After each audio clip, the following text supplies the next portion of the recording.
ఏర్పరచుకోవాలి. మన we are born for some achieving something. మనం ఏదో సాధించడం కోసం పుట్టాము, అవునా కదా? వీళ్ళందరూ కూడా గట్టిగా మనం మనసు పెట్టి చెప్పాలి. అప్పుడు మాత్రమే మీ జీవితాలు బాగుపడతాయి, అవునా కదా?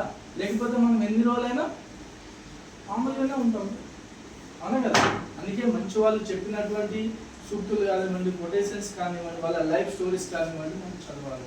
డాక్టర్ అంబేద్కర్ గారి లైఫ్ స్టోరీ మీరు చదవండి. ఇంత కష్టపడ్డాడు పాపం, ఆయన అడుగడుగున అవరోధాలు అన్నిటినీ దాటుకుంటూ రాజ్యాంగ నిర్మాత కాగలిగారు. ఒక రాజ్యాంగానికి నిర్మాత కాగలిగారు. కోట్లాది మందికి ఆయన ఇప్పుడు ఎవరు దైవం. రాజ్యాంగం లేకపోతే మన అందరికీ అవకాశమే లేదు.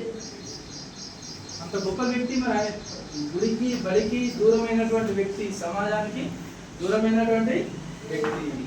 కానీ మనకి ఇప్పుడు అన్ని అందరు ఇస్తున్నారు పాపం. కాబట్టి ఈ పరిస్థితిని మనం అవకాశాన్ని